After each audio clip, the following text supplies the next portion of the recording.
नमस्कार दोस्तों, दरवेश क्लासेस के YouTube चैनल पे आपका हार्दिक स्वागत है। मैं सनी सर आज आपको इस वीडियो में 9th क्लास की केमिस्ट्री का first lesson matter in our surrounding करवाऊंगा। तो सबसे पहले मेरा आप लोगों को एक सजेशन है कि आप जिस भी बुक को रिकमेंड करते हैं आप कीजिए, लेकिन उससे पहले लेसन को पढ़ने से पहले जस्ट इस वीडियो का एक रिव्यू कर लीजिए, आपके लिए काफ़ी फायदेमंद रहेगा। सारे टॉपिक्स सारी चीज़ें आपकी मैं इस वीडियो में कवर करवा दूंगा। तो स्टार्ट करते हैं चैप्टर फर्स्ट 9th क्लास। ध्यान दें, ये 9th क्लास के लिए है। चैप्टर फर्स्ट स्टार्ट कर रहे हैं हम। चैप्टर फर्स्ट, चैप्टर का नाम है मैटर इन आवर सराउंडिंग। हमारी सराउंडिंग में कौन कौन से मैटर हैं,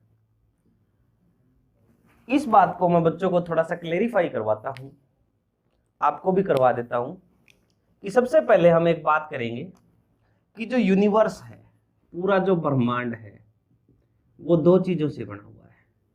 पूरा ब्रह्मांड दो चीजों से बना हुआ है। पहला है मैटर और दूसरा है एनर्जी। मतलब इस दुनिया में विज्ञान की नजरों में दो ही चीज है, एक तो मैटर है और दूसरा क्या है, एनर्जी है। आज हम स्टार्ट करेंगे मैटर के बारे में, ठीक है, कि मैटर क्या होता है। सबसे पहले देखो, अगर हम मैटर की डेफिनेशन पे चले तो मैटर की डेफिनेशन क्या है, एनीथिंग, कोई भी चीज विच हैज मास, जिसके अंदर क्या हो, मास हो, ठीक है, which anything which has mass, which occupy space, जो स्पेस को ऑक्यूपाई करती है, एंड और कैन बी फेल्ट, जिसको हम महसूस कर सकें, बाय आवर 5 सेंस, 5 सेंस के द्वारा जिसको हम महसूस कर सकें, वो क्या कहलाता है, मैटर कहलाता है। अब कई बार हमारे दिमाग में ये बात नहीं आती कि 5 सेंस कौन कौन सी होती है। हमारी जो 5 सेंस है वो मैं बता रहा हूं कौन कौन सी है। आई है, ईयर है, नोज है, टंग है और स्किन है। ये हमारी 5 सेंस है, अपनी बॉडी की 5 सेंस है, जिससे हमें किसी मैटर को फील करना है, महसूस करना है। तो मैंने यहाँ पे 3 प्रॉपर्टी बताई मैटर की। एक तो मास, ठीक है, दूसरा स्पेस, स्पेस की बात करें तो वॉल्यूम, और किसी भी 5 सेंस में से एक सेंस जिससे हम किसी चीज को फील कर सकें, वो मैटर है। ये एक मैटर की डेफिनेशन होती है। अब बच्चे मुझसे कई बार कह देते हैं कि सर आप इनका एक एग्जांपल बताओ। तो मैं कहता हूं कि आप लोग एयर का एग्जांपल ले लो, हवा का। अगर हम एयर का एग्जांपल लेते हैं तो क्या एयर मैटर है, ठीक है, ये बात हमें प्रूव करनी है। तो हम सबसे पहले बात करते हैं मास की, कि क्या इसमें मास है। तो मैं कहता हूं आप एक एक्सपेरिमेंट कर लो। एक्सपेरिमेंट में आप क्या करोगे कि 2 बलून्स ले लो, ठीक है, और दोनों बलून्स को हवा से भर लो, बराबर हवा हो, लगभग लगभग ऐसे दिखने में हो कि बराबर हो, और एक छड़ी लगा के उसका एक तराजू बना लो, जिससे हम दोनों को ऐसे देख सकें कि दोनों में वजन बराबर है या नहीं है। अब आपने क्या करना है, आप देखोगे कि जो आपका तराजू है, जो आपका बैलेंस है, वो बिल्कुल दोनों साइड से इक्वल फॉर्म में है। अब आप यहां से क्या कर दो, एक की एयर निकाल दो। जैसे ही आप इसकी एयर निकालोगे, दूसरे साइड का जो आपका बालून है वो कहां पे चला जाएगा, नीचे वाली साइड चला जाएगा। इट मींस हवा में क्या था, मास था। दूसरी बात, इसको दूसरे तरीके से प्रूव करने का अगर आप करना चाहो तो आजकल इलेक्ट्रॉनिक बैलेंस है मार्केट में। आप एक साइकिल की ट्यूब ले लो, ठीक है, किसी भी चीज की ट्यूब, साइकिल, स्कूटी, बाइक, जो भी आपके पास है, खाली का मास कर लो और उसके अंदर एयर फिल करके उसका मास कर लो, उसमें कुछ ना कुछ मास आएगा। इट मींस आपका जो एयर है उसके अंदर क्या है, मास है, उसके अंदर वजन है, उसके अंदर कुछ ना कुछ वैल्यू आपको दिखाई दे जाएगी। जब आप खाली ट्यूब को और भरी हुई ट्यूब को आप मास उसका आप मेजर करोगे तो कुछ ना कुछ वैल्यू आपको मिल जाएगी। दूसरी बात करें वॉल्यूम की, तो वॉल्यूम तो ये देखो हमारे चारों ओर फैली हुई है। जितना अपना रूम का वॉल्यूम है, जितने अपने क्लासरूम का वॉल्यूम है, जहां पे हम बैठे हैं, इसमें जितना वॉल्यूम है उतना एयर का वॉल्यूम है। इट मींस वॉल्यूम भी है इसमें।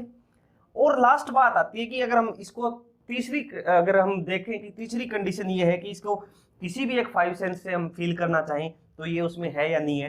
तो देखो, आंख से तो हम नहीं देख सकते हवा को, ठीक है, कान से भी हमें ज्यादा सुनाई नहीं देती, अगर तेज हवा चलती है तो ही हम कानों से सुन सकते हैं। नाक से भी हम हवा को नहीं महसूस कर सकते क्योंकि इसमें एक पर्टिकुलर टाइप की स्मेल नहीं होती। जीभ से भी हमें पता नहीं लगता कि एयर का टेस्ट कैसा है, लेकिन स्किन से हम फील कर सकते हैं जहाँ पे एयर की कमी होती है, ठीक है। ये आपने देखा होगा किस तरीके से हाथ हिला के देख लो, आपकी स्किन इजीली क्या कर लेती है, फील कर लेती है कि हमारे चारों ओर क्या है, एयर है। हवा यहाँ पे क्या होती है, हमें महसूस होती है। इट मीन्स एयर आपका क्या है, मैटर है। तो आपको क्लेरिफाई हो जाना चाहिए कि मैटर जो है उसमें मास होना चाहिए, ऑक्यूपाई स्पेस करना चाहिए और 5 सेंस के द्वारा इसको फील होना चाहिए। किसी भी 5 में से एक, जैसे कि एयर को स्किन से कर सकते हैं हम। तो यहां से क्लियर हो जाता है कि जो एयर है वो आपका क्या है, मैटर है। एक एग्जांपल और डिस्कस कर देता हूं मैं, ठीक है। आप मिट्टी ले लो, सॉइल, मिट्टी, ठीक है। अगर हम मिट्टी की बात करें, ठीक है, या वाटर भी ले सकते हो आप, वाटर वाला खुद चेक कर लेना, ठीक है। सॉइल में आपको डिस्कस करवा देता हूं, ठीक है। तो सॉइल के अंदर वजन होता है, बिल्कुल होता है, ठीक है। और वो वॉल्यूम होता है, बिल्कुल होता है, ठीक है। और उसको हम अपने स्किन से भी टच करके देख सकते हैं, ठीक है, कि ये मिट्टी है तो मिट्टी का हमें पता लग जाता है कि ये मिट्टी है, हम अपनी स्किन से इजीली उसको क्या कर सकते हैं, फील कर सकते हैं। तो इट मींस सॉइल भी आपकी क्या है, एक मैटर है। अब कई बच्चे मेरे से पूछ लेते हैं, सर बताओ कि ऐसी भी कोई चीज है जो मैटर नहीं है, जिसको साइंस नहीं मानती है। तो मैं कई बार बच्चों को यहाँ पे एक एग्जांपल दे देता हूँ, ठीक है, कि आप अपनी परछाई ले लो, शैडो ले लो, ठीक है। शैडो जो है, शैडो क्या है, ठीक है। अब हमने एक नाम तो रख दिया कि शैडो, हमें ऐसे लगता है कि परछाई, परछाई का मतलब कोई ऑब्जेक्ट होगी, ऐसा नहीं होता। शैडो के अंदर वजन होता है, नहीं होता। वॉल्यूम होता है, चलो वॉल्यूम भी हम मान लेते हैं कि होता होगा, ठीक है, लेकिन होता नहीं है, ठीक है। सिर्फ उसको देख सकते हैं, मतलब 3 कंडीशन में से 2 कंडीशन नहीं है, इसका मतलब वो चीज आपकी मैटर है नहीं है। इसके अलावा कई बार बच्चे मेरे से भूत का एग्जाम्पल भी पूछ लेते हैं, गोस्ट, भूत जिसको हम कहते हैं, ठीक है। तो भूत क्या मैटर है, साइंस तो मानती नहीं कि भूत होता है, ठीक है। जैसे कि आपने सुना हो 40 किलो का भूत, 50 किलो का भूत, मैंने तो कभी नहीं सुना, ठीक है। इतने लीटर का भूत, उतने लीटर का भूत, मैंने भी कभी नहीं सुना। ज्यादातर हम यही सुनने को आते हैं कि उसको हमने आंख से देखा है, ठीक है। और आंख में भी वो कहाँ पे दिखाई पड़ता है, जहाँ पे अंधेरा हो। तो मैं तो मानता ही नहीं कि अंधेरे में हम कोई चीज देख सकते हैं, क्योंकि देखने के लिए सबसे कंपलसरी जो चीज होती है वो लाइट होती है, और लाइट वहां पे थी नहीं, अंधेरा था, वहां पे हमें भूत दिखाई दिया। इट मींस ये जो दोनों चीजें हैं ये आपकी क्या है, नॉन मैटर है, इनका मैटर से कोई भी लेना देना नहीं है। जो पॉइंट आता है वो क्या आता है, कैरेक्टरिस्टिक्स ऑफ मैटर। मैटर की बात, मैटर के बारे में हम अब मैटर की क्या है, प्रॉपर्टीज को पढ़ेंगे। प्रॉपर्टीज ऑफ मैटर भी आप इसको लिख सकते हो, ठीक है।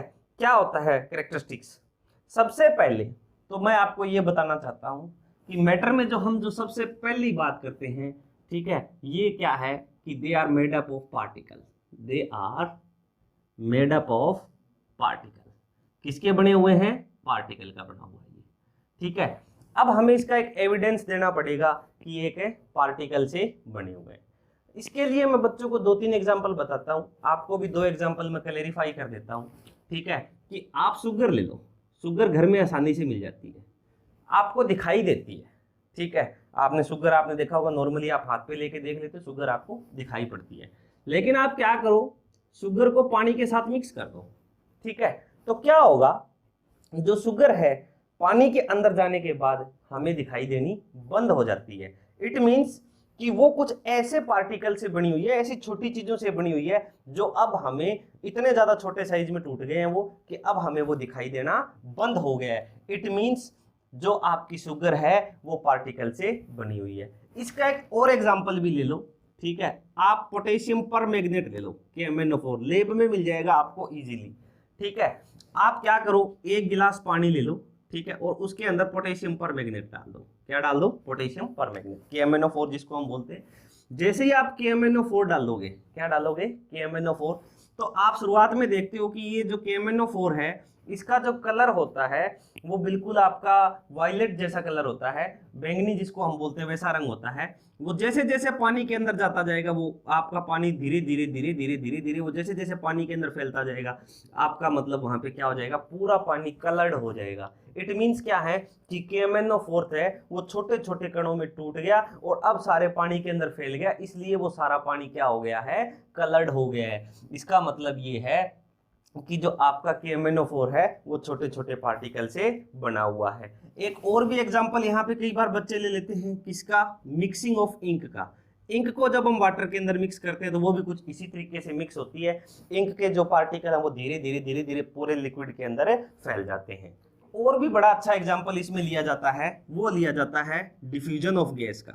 किसका लिया जाता है, डिफ्यूजन ऑफ गैस। गैस को डिफ्यूज करते हैं, ठीक है। जैसे कि डिफ्यूजन का मैं एक आपको सिंपल सा एग्जांपल बताता हूँ कि जैसे हम खाना बनाते हैं, रसोई में खाना बना रहे हैं, तो रसोई में खाना बनाते हैं तो वहाँ पे क्या होता है कि खाना पक तो रसोई में होता है, पकता तो रसोई में है, लेकिन उसकी जो खुशबू है वो सारी तरफ फैल जाती है, पूरे घर में फैल जाती है, ये चारों ओर फैल जाती है। ये क्यों फैला, क्यों फैली ये खुशबू? तो आप ये कहोगे कि जो खाने के कुछ जो कण थे वो गैस के ऊपर क्या होके वेपोराइज होके गैसियस फॉर्म में आ गए, और गैसियस फॉर्म में आने के बाद वो हमारे चारों ओर फैल गए। इट मींस ये भी हमारे पास डिफ्यूजन ऑफ गैस, ठीक है। या इसको मैं कह देता हूं कि किसी भी चीज को जब हम क्या करते हैं, डिफ्यूज करते हैं, तो वो एक और हमारे पास सबूत हो जाता है किस चीज का, गैस को डिफ्यूज होने का, कि ये किस चीज से बनी हुई है, आपकी पार्टिकल से बनी हुई है।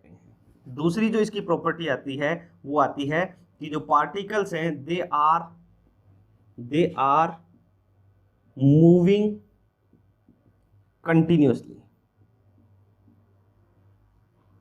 दे आर मूविंग कंटिन्यूसली, ये आपके कंटिन्यूसली मूव करते हैं। इसमें मैं यही ऊपर वाला एग्जांपल दोबारा से ले रहा हूं, गैस वाला। आपने गैस देखी है, जैसे ही हम क्या करते हैं, किसी भी गैस को लेते हैं, कोई गैस ले लो, चाहे परफ्यूम ले लो या कुछ भी इस टाइप से चीज ले लो, तो वो क्या करती है, हम लगाते तो यहाँ पे लेकिन उसकी स्मेल चारों ओर हो जाती है। इट मीन्स जो गैस के पार्टिकल हैं वो कंटिन्यूसली मूव कर रहे हैं। अगर वो मूव नहीं करते तो वो हमारे पास ही रहते, दूर तक है नहीं फैलते। ये भी एक एग्जांपल हो जाता है कि जो मैटर है वो पार्टिकल का बना हुआ है और जो पार्टिकल्स हैं वो कंटिन्यूसली क्या करते हैं, मूव करते हैं। जो थर्ड पॉइंट आता है वो ये आता है कि जो पार्टिकल्स होते हैं they have kinetic energy. Particles of matter have kinetic energy, उनके पास क्या होती है, अपनी एक काइनेटिक एनर्जी होती है। देखो काइनेटिक एनर्जी किसकी वजह से होती है, पहले तो आपको ये क्लियर होना चाहिए कि काइनेटिक एनर्जी होती क्या है। तो मैं बताता हूं, energy due to motion.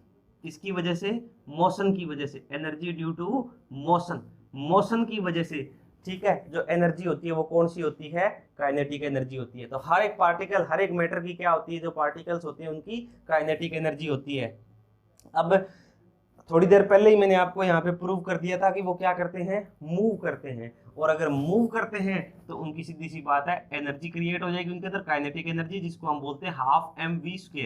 v is the velocity, की किस वेलोसिटी से वो आपके मूव कर रहे हैं, ये उसका क्या हो जाएगा, हमारे पास एक एविडेंस हो जाएगा कि हमारे जो पार्टिकल्स हैं वो कंटिन्यूसली मूव करते हैं, और मूव करने की वजह से उनके अंदर क्या होती है, काइनेटिक एनर्जी होती है। लास्ट जो पॉइंट आता है वो आता है कि जो पार्टिकल्स होते हैं वो अट्रैक्ट करते हैं एक दूसरे को। यहाँ पे मैं रेड मार्कर से लिख रहा हूं कि जो पार्टिकल्स हैं, particles attract each other, particles एक दूसरे को क्या करते हैं, अट्रैक्ट करते हैं। इस बात को आप कैसे प्रूव करोगे, ठीक है। जैसे कि फॉर एग्जांपल मैं बताता हूं, जैसे थोड़ी देर बाद में क्लासिफिकेशन आ जाएगा, क्लासिफिकेशन में हम पढ़ेंगे कि जो मैटर है वो कितने टाइप का है, तो वहां पे मैं सॉलिड, लिक्विड और गैस की बात करूंगा। जैसे कि मैं यहाँ पे एक सॉलिड का एग्जांपल ले लेता हूँ, किसका एग्जांपल ले लेता हूँ, सॉलिड का। अब देखो सॉलिड कोई चीज है तो उसमें क्या है कि पार्टिकल एक दूसरे के बिल्कुल क्या है, पास पास लगे हुए हैं, या इसको मैं थोड़ा बड़ा बनाऊं तो ऐसे लिख सकता हूँ कि पार्टिकल एक दूसरे के क्या है, बिल्कुल पास पास है, ऐसे, ठीक है। कहने का मतलब क्या है, बिल्कुल एक दूसरे के नजदीक नजदीक है, ऐसे, ठीक है। तो इसमें ये एक दूसरे के पास पास क्यों है, क्या कारण है कि एक दूसरे से मतलब दूर नहीं जा रहे। सॉलिड का मैं एग्जांपल लेता हूं, तो तो इसका मतलब ये है कि कोई चीज एक दूसरे के पास रहती है, इसका मतलब उनके बीच में कोई ना कोई ऐसी अट्रैक्शन फोर्स जरूर है जो उनको बांधे हुए हैं, जिसकी वजह से वो एक दूसरे के पास रहते हैं। इसी तरीके से मैं बात करता हूँ लिक्विड की, तो लिक्विड में पार्टिकल्स के बीच में गैप तो होता है, लेकिन वो रहते एक दूसरे के पास है। इट मीन्स चौथी प्रॉपर्टी जो मैं कहता हूँ मैटर की, जो जिससे अपना पार्टिकल से बना हुआ है मैटर, उनके अंदर क्या होता है, पार्टिकल एक दूसरे को क्या करते हैं, अट्रैक्ट करते हैं, एक दूसरे को अपनी तरफ खींचते हैं। उस खिंचाव की वजह से वो क्या होते हैं, एक फॉर्म में जाते हैं। ठीक है, तो ये 4 प्रॉपर्टी हो गई किसकी, मैटर की। पहला है कि वो पार्टिकल्स किससे बना हुआ है, मैटर किससे बना हुआ है, पार्टिकल से। दूसरा क्या हो जाएगा, पार्टिकल लगातार मूव करते हैं। तीसरा हो जाएगा पार्टिकल्स हैं, उनके अंदर एक काइनेटिक एनर्जी होती है। और जो लास्ट पॉइंट यहाँ पे आ जाता है वो आ जाता है कि पार्टिकल्स एक दूसरे को क्या करते हैं, अट्रैक्ट करते हैं। आगे जो नेक्स्ट पॉइंट आता है वो आता है classification of a matter. Classification of a matter, ठीक है, कि मैटर को हम क्या कर देते हैं, क्लासिफाई कर देते हैं। तो सबसे पहला पॉइंट, 1 मिनट में आपको रिवीजन करवा देता हूं, क्विक रिवीजन। सबसे पहले हमने क्या पढ़ा, डेफिनेशन ऑफ मैटर, मैटर की डेफिनेशन। सेकंड जो पॉइंट हमने पढ़ा वो पढ़ा कैरेक्टरिस्टिक्स ऑफ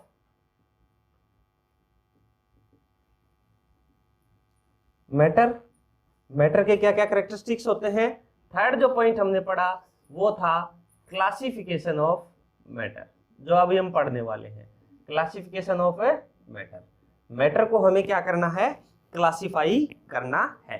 तो सबसे पहला जो पॉइंट आता है वो ये आता है कि जो मैटर है वो आपके 3 कैटेगरी में जाते हैं। सबसे पहला जो आता है वो है सॉलिड, दूसरा जो आपका आता है वो क्या आता है, लिक्विड, और तीसरा जो आता है वो गैस। देखो ये 3 ऐसे हैं जिसमें हमने मैटर को क्लासिफाई किया है, या डेली लाइफ में हम मैटर को कितनी फॉर्म में देखेंगे, 3 फॉर्म में। लेकिन 2 फॉर्म ऐसी और भी है जिनको हमने देखा नहीं है लेकिन है इस दुनिया में, ठीक है, वो मैं अलग से रेड मार्कर से लिख देता हूं।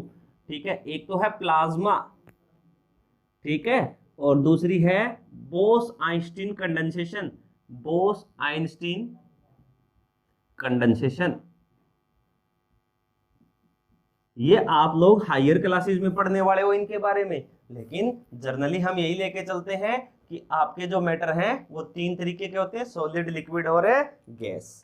सबसे पहले आप कह देते हो सर सॉलिड के कुछ एग्जांपल बताओ, तो आपने बहुत सारे एग्जांपल देखे हैं। आपने देखा है वुड देखा है, ठीक है, आपने आयरन देखा है, ठीक है, आपने प्लास्टिक देखा है। ये जो सारे एग्जांपल हैं सॉलिड के हैं। अगर फिर हम बात करते हैं लिक्विड की, लिक्विड में भी बहुत सारे एग्जांपल आते हैं, वाटर आता है, मिल्क आता है, ठीक है, अल्कोहल आता है, ये सारे क्या हैं, लिक्विड हैं। और फिर थर्ड जो पॉइंट आता है वो आता है गैस। गैस में जो गैसें हैं, सबसे पहले जिस गैस के बारे में बताऊं तो एयर है, ठीक है, नाइट्रोजन गैस है, ऑक्सीजन गैस है, मीथेन गैस है, जो घरों के अंदर यूज होती है क्या करने के लिए, fuel, as a fuel use होती है। एलपीजी सिलेंडर के अंदर वो मीथेन गैस होती है। तो ये कुछ एग्जांपल थे किसके, गैस के। मींस हमारे डेली लाइफ में हम मैटर को 3 कैटेगरी में देखते हैं, एक तो सॉलिड में, एक लिक्विड में और एक है गैस में। सबसे पहले हम बात करेंगे सॉलिड की, ठीक है, सॉलिड की प्रॉपर्टी। मैं यहाँ पे हेडिंग लगा रहा हूँ प्रॉपर्टी, ठीक है, यहाँ पे भी मैं इसकी हेडिंग लगाऊंगा प्रॉपर्टी। तीनों की प्रॉपर्टी एक साथ कंपेयर करके पढ़ो, याद करना आसान हो जाएगा प्रॉपर्टी, ठीक है। कहने का मतलब क्या है, हम तीनों सॉलिड, लिक्विड और गैस की प्रॉपर्टी के बारे में पढ़ने वाले हैं। जो सबसे पहली प्रॉपर्टी है वो है इनकी डेफिनेट वॉल्यूम होती है, डेफिनेट वॉल्यूम होता है। डेफिनेट वॉल्यूम का मतलब क्या है कि इनका जो आयतन है वो निश्चित होता है, कभी भी चेंज नहीं होता, ठीक है। और सेकंड जो अगर इसमें मैं पॉइंट लिखूंगा तो वो है डेफिनेट शेप।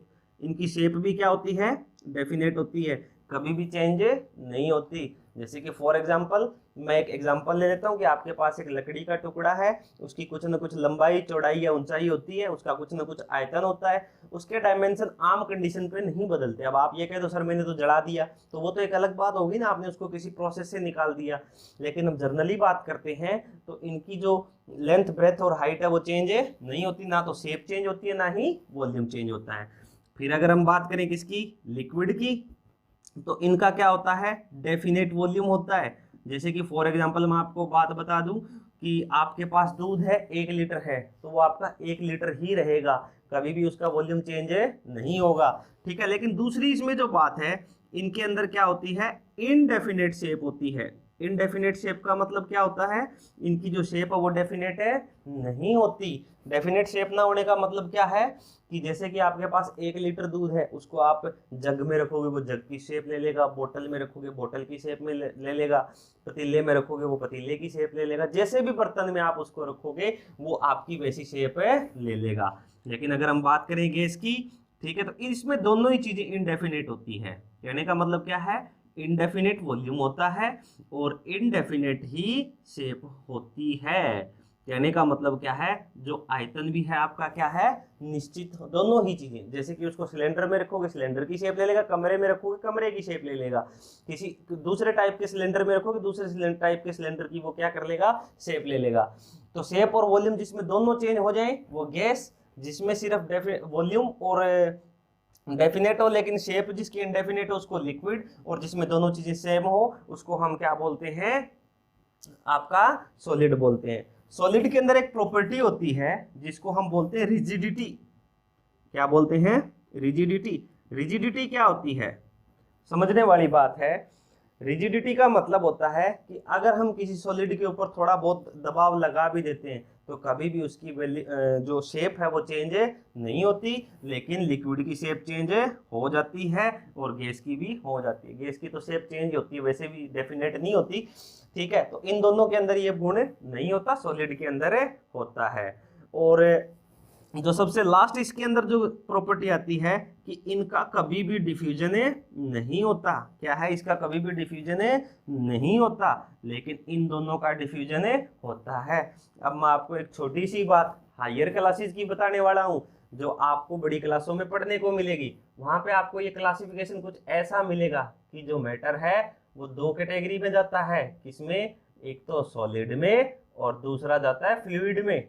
फ्लूइड का मतलब क्या होता है, एनीथिंग विच कैन फ्लो, जो फ्लो कर सकती है उसको हम क्या बोलते हैं, फ्लूइड, ठीक है। तो इसमें जो डिफ्यूजन वाली प्रॉपर्टी है वहां से मुझे ये बात क्लियर हो गई, ठीक है, कि इसके अंदर क्या होता है, रिजिडिटी का गुण होता है। और फ्लूइड में 2 कैटेगरी रख दी जाती है, एक तो लिक्विड रख दिया जाता है और एक है गैस, ठीक है। इस फ्लूइड का छोटी क्लासों में जिक्र नहीं होता, लेकिन मैंने आपको एडवांस ही बता दिया है। इसके अलावा मैं आपको कुछ 1-2 प्रॉपर्टीज और हैं लिक्विड और गैस की जो बताना चाहता हूं। जैसे कि लिक्विड की बात करें, लिक्विड में मैंने कहा था सॉलिड है उनमें तो डिफ्यूजन होता ही नहीं है, लेकिन अगर हम बात करें किसकी, लिक्विड की, किसकी बात करें, लिक्विड की, तो इनका जो डिफ्यूजन है वो बड़ा ही स्लो होता है।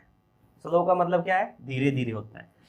जो आपकी गैस होती है इनमें क्या होता है, जो डिफ्यूजन होता है वो थोड़ा सा फास्ट होता है। फास्ट का मतलब क्या है, थोड़ा सा जल्दी होता है। इसके बाद में 1-2 प्रॉपर्टी और बताने वाला हूं। जो गैस है वो प्रेशर एक्सर्ट करते हैं। क्या एक्सर्ट करते हैं, प्रेशर, ठीक है। प्रेशर एक्सर्ट करने का मतलब क्या है कि अगर हम देखें तो इनके ऊपर कुछ ना कुछ प्रेशर लगा के, या मतलब जो गैस होती है उसका प्रेशर होता है। जैसे आपने ट्यूब के अंदर हवा भर रखी है, या आपने सीएनजी या एलपीजी जो होती है उसको किसी सिलेंडर में भर रखा है, तो उनका एक प्रेशर होता है, ठीक है। ये इनकी एक खास बात होती है, सॉलिड का नहीं होता, ठीक है। लिक्विड के अंदर एक और चीज देखने को मिलती है, वो होता है वेपर प्रेशर। क्या होता है, वेपर प्रेशर। वेपर प्रेशर का मतलब क्या है, इनके वेपर्स बनते हैं और वो क्या करते हैं, प्रेशर एक्सर्ट करते हैं। तो ये था मैटर का क्लासिफिकेशन 3 कैटेगरी में, सॉलिड, लिक्विड और गैस, ठीक है। 2 कैटेगरी और भी पढ़ने को मिलेगी लेकिन बड़ी क्लासों में, जिसको बोलते हैं प्लाज्मा और बोस-आइंस्टीन कंडेंसेशन, ठीक है। फिर हमने इनकी प्रॉपर्टी को डिस्कस किया। तो इसकी डेफिनेट वॉल्यूम होता है, डेफिनेट शेप होती है। लिक्विड का definite volume, indefinite shape. Gas का इनडेफिनेट वॉल्यूम और इनडेफिनेट शेप। फिर हमने बात करी थी रिजिडिटी की। रिजिडिटी का मतलब होता है कि उसके ऊपर हम धक्का लगाएं, कोई फोर्स लगाएं तो आकृति चेंज नहीं होती, शेप चेंज नहीं होती। लेकिन लिक्विड और गैस की तो शेप पहले से इंडेफिनेट है। ठीक है। फिर हम बात करते हैं डिफ्यूजन की, तो सॉलिड कभी भी डिफ्यूज नहीं होते, लेकिन जो आपके लिक्विड है वो स्लोली, लेकिन गैस बहुत ही फास्ट आपके क्या होते हैं, डिफ्यूज होते हैं। लिक्विड में एक और नई प्रॉपर्टी पढ़ने को मिलती है, वो होता है वेपर प्रेशर, और गैस में आपको एक और चीज पढ़ने को मिलेगी, वो है प्रेशर। यहां तक मुझे नहीं लगता आपको कोई प्रॉब्लम है। अगला जो टॉपिक है वो क्या है, change in states of matter. Matter की हमें क्या करनी है, स्टेट को चेंज करना है। बड़ा ये आसान सा टॉपिक है, देखने लायक है।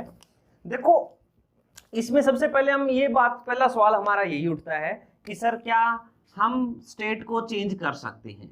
सबसे पहला तो हमारा यही पॉइंट आता है कि क्या हम स्टेट को चेंज कर सकते हैं। तो बिल्कुल हम स्टेट को चेंज कर, हम ये कहते हैं, जनरली यही बात करते हैं कि सॉलिड है, लिक्विड है और गैस। गैस में ऊपर बना रहा हूं, ठीक है। आपको यहाँ पे ग्राफिक्स बना के दिखाऊंगा मैं, उससे आपको बात क्लियर होगी कि क्या हम स्टेट को चेंज कर सकते हैं। अब मैटर तो 3 कैटेगरी में जाता है, किसमें, सॉलिड, लिक्विड, गैस में। 3 कैटेगरी में है ना, सॉलिड, लिक्विड और गैस में। लेकिन क्या हम इनकी स्टेट को चेंज कर सकते हैं, तो हम बिल्कुल कर सकते हैं इनकी स्टेट को चेंज। कैसे करेंगे, जैसे कि सबसे पहले सॉलिड है, सॉलिड का मतलब आप फॉर एग्जांपल आइस ले लो, यहाँ पे क्या ले लो, आइस। जैसे ही आप आइस लेते हो, आइस को आप गर्म करना शुरू कर दो। गर्म करने का मतलब क्या है, उसको हीट करना शुरू कर दो, तो वो जो आइस है वो किस में कन्वर्ट हो जाएगी, वाटर में कन्वर्ट हो जाएगी। किस में कन्वर्ट हो जाएगी, वाटर में। इसका मतलब क्या है कि जो सॉलिड था वो किस में कन्वर्ट हो गया, लिक्विड में। कि फ्यूज करने के लिए, सॉलिड को लिक्विड में कन्वर्ट करने के लिए हमें जिस एनर्जी की जरूरत पड़ती है, या जो हमने यहाँ पे हीट दी थी, किसको, आइस को, क्या इसमें कन्वर्ट करने के लिए, वाटर में कन्वर्ट करने के लिए, उसको हमने क्या नाम दिया, वो टेक्निकल नाम latent heat of A fusion दिया हुआ है।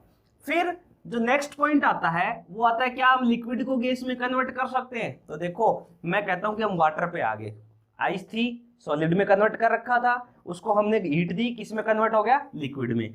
लेकिन अब मैं इसको क्या कर रहा हूं, और ज्यादा कंटिन्यूसली हीट कर रहा हूं, और ज्यादा इसको मैं क्या कर रहा हूं, कंटिन्यूसली हीट कर रहा हूं। तो जैसे ही मैं इसको कंटिन्यूसली हीट करता हूं, ठीक है, तो ये आपका किस में चला जाएगा, गैस में। किस में चला जाएगा, गैस में। तो जब ये गैस में चला जाएगा तो यहाँ पे जो प्रोसेस होगा उसको हम क्या बोलते हैं, वेपोराइजेशन। क्या बोलते हैं, वेपोराइजेशन। ठीक है। अब एक बच्चा कहता है कि क्या सर हम इसको रिवर्स कर सकते हैं। बिल्कुल हम इसको रिवर्स भी कर सकते हैं। गैस को किस में लेके आना हो, लिक्विड में। तो इस प्रोसेस का नाम बोलते हैं हम क्या, कंडेंसेशन। क्या बोलते हैं, कंडेंसेशन। ठीक है। और लिक्विड को जब हम किस में लेके आते हैं, सॉलिड में, तो इस प्रोसेस को फिर हम बोल देते हैं क्या, फ्रीजिंग। क्या बोल देते हैं, फ्रीजिंग, कि उसको हमने फ्रीज कर दिया। ठीक है। लेकिन लिक्विड को वापस किस में कन्वर्ट करने के लिए, सॉलिड में कन्वर्ट करने के लिए जिस प्रोसेस को हम यूज करेंगे वो क्या कहलाएगा, फ्रीजिंग। लिक्विड को किस में कन्वर्ट करने के लिए, गैस में कन्वर्ट करने के लिए जिस चीज की हमें जरूरत पड़ेगी वो क्या कहलाएगी, वेपोराइजेशन। और गैस से वापस लिक्विड में आने के लिए कंडेंसेशन। लेकिन कन्वर्ट करना सब्लिमेशन, और गैस को सॉलिड में भी कन्वर्ट करना क्या कहलाता है, सब्लिमेशन कहलाता है। एक बच्चा कह देता है सर मैंने कोई सब्लिमेशन का एग्जांपल नहीं देखा। तो आपने देखा है, आपको ध्यान नहीं है। कपूर की गोलियां आपने देखी होगी, ज्यादातर पूजा पाठ में या इन सामग्रियों में इसको यूज किया जाता है। उसको आप क्या करना, किसी मेटल के ऊपर रख दो या उसको किसी तवे पे रख दो, जिससे उसको क्या होगा कि आप जैसे ही उसको तवे पे रखोगे या किसी गर्म मेटल पे रखोगे तो एकदम से लिक्विड में कन्वर्ट, लिक्विड नहीं बनेगा, डायरेक्टली वो किस में चली जाती है, गैस में। इस प्रोसेस का हमने क्या नाम दे रखा है, सब्लिमेशन। तो यहां से क्या क्लियर हुआ हमें, ये क्लियर हुआ कि कोई भी स्टेट है उसकी मैटर को हमें चेंज कर सकते हैं। क्या करके, उसके टेम्परेचर को, उसके प्रेशर को चेंज करके। जैसे कि सॉलिड को लिक्विड में कन्वर्ट कर सकते हैं, लिक्विड को गैस में कन्वर्ट कर सकते हैं। और गैस और सॉलिड वाले भी कुछ स्पेशल टाइप के एग्जांपल हमें मिल जाते हैं, जिनको हम क्या बोलते हैं, सब्लिमेशन बोलते हैं। तो यहां तक मुझे नहीं लगता कि change of states of matter में आपको कोई दिक्कतें आई है। एक बिल्कुल छोटी सी टर्म जो कई बुक्स में दे रखी, कुछ में नहीं दे रखी, वो है इवेपोरेशन। क्या है, इवेपोरेशन। इवेपोरेशन क्या होता है, समझने वाली बात है। देखो इवेपोरेशन में लिक्विड किस में जाएगा आपका, गैस में। लेकिन कहां पे, एट रूम टेम्परेचर। इसमें आप तापमान ज्यादा नहीं करोगे, उसको गैस में कन्वर्ट करने के लिए आप नीचे से टेम्परेचर नहीं दोगे। इसमें क्या होगा, नॉर्मल रूम टेम्परेचर के ऊपर अगर कोई लिक्विड किस में चला जाता है, गैस में चला जाता है, तो वो क्या कहलाता है, इवेपोरेशन कहलाता है। इवेपोरेशन की एक और खास बात होती है, क्या, कि जब भी इवेपोरेशन होता है वहां पे क्या होती है, कूलिंग होती है। क्या होती है, कूलिंग। कूलिंग का मतलब क्या होता है, वहां पे ठंड होगी या वहां पे टेम्परेचर आपको दिखाई देगा। अब इसका मैं आपको एक एग्जांपल बताता हूँ, ठीक है। आप लोगों ने देखा होगा कि कभी कभार हमें मटके का पानी पीने को नसीब हो जाता है कि हम मटके का पानी पीते हैं, तो मटके के अंदर क्या कोई फ्रिज लगा हुआ है, ठीक है, कि उसका पानी ठंडा होता है, नहीं। उसके अंदर क्या होता है कि जो पानी हमने रखा हुआ है इसके अंदर बहुत छोटे छोटे स्पॉट बने होते हैं।